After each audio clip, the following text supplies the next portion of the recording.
नमस्कार, मी हिमांगी सुरेश नांदे। आज आपणास ऐकवणार आहे श्री गुरुचरित्र अध्याय पहिला कथासार मराठीमध्ये। कथा नामकरणीची। श्री गुरु नृसिंह सरस्वती यांचे गाणगापुरात वास्तव्य होते। त्याचवेळी त्यांच्या दर्शनाच्या हेतूने लांबून भाविक भक्त मोठ्या श्रद्धेने प्रेमाने येत असत। श्री गुरूंच्या दर्शनामुळे आणि कृपाशीर्वादाने त्यांचे हेतू सिद्धीला जात असत। त्यांना अपेक्षित फलाचा लाभ होत असे। सर्व प्रकारच्या सुखाची प्राप्ती होऊन समाधान आनंद लाभत असे।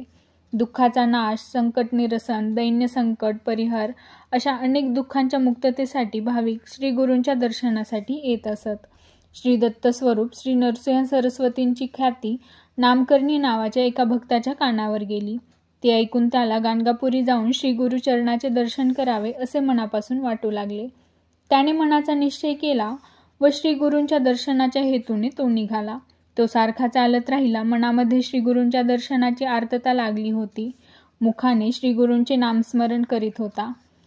भूक तहान याचे त्याला काहीच भान राहिले नाही। मनात केवळ एकच ध्यास, श्री गुरूंचे दर्शन होईल, त्यामुळे आपले देखील दैन्य दुःख दारिद्र्य यांचा परिहार होईल, आपले सर्व मनोरथ सिद्धीला जातील असा त्याला विश्वास वाटू लागला। श्री गुरुचरणाच्या दर्शनाचा निर्धार मनाशी धरून तो चालत असताना त्याला वाटू लागले की आता मी श्री गुरूंच्या दर्शनाच्या ओढीने जात आहे, परंतु त्यांना मी काय अर्पण करणार? मी काहीतरी अर्पण केल्याशिवाय ते मला दर्शन देतील का? श्री गुरु तर माझी माता आहेत, माता लेकराकडे काय मागणार? नामकर्णी मनात असे विचार करीत चालला होता। देवांनी ध्रुवाला अढळपद दिले, परंतु ध्रुवाने भगवंताला काय दिले होते? ध्रुवाने तरी देवाची भक्ती केली होती, परंतु आपण तर देवाची काहीही सेवा केली नाही, म्हणून श्री गुरु रागवले तर नसावेत असा प्रश्न नामकर्णीच्या मनात निर्माण झाला। व्याकुळ होऊन नामकर्णी श्री गुरुला कृपावर्षाव करण्याची प्रार्थना करू लागतो।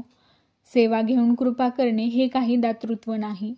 हे श्री गुरुनाथा, मी जर आपली सेवा करू शकलो नसलो तरी आपण माझ्यावर कृपावर्षाव करा। नामकर्णीची व्याकुळ अवस्था पाहून भक्त दयाघन प्रभूंनी त्वरेने धाव घेतली।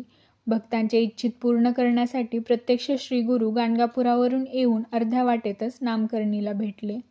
मन चक्षुसमोर दिसणाऱ्या श्री गुरूंच्या मूर्तीच्या चरणी नामकर्णीने आपले मस्तक ठेवले।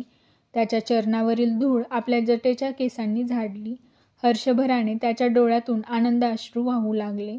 अशा प्रकारे भक्ताच्या हृदयात स्थिरावलेल्या श्री गुरूंना पाहून लेखक सरस्वती संतोष पावला।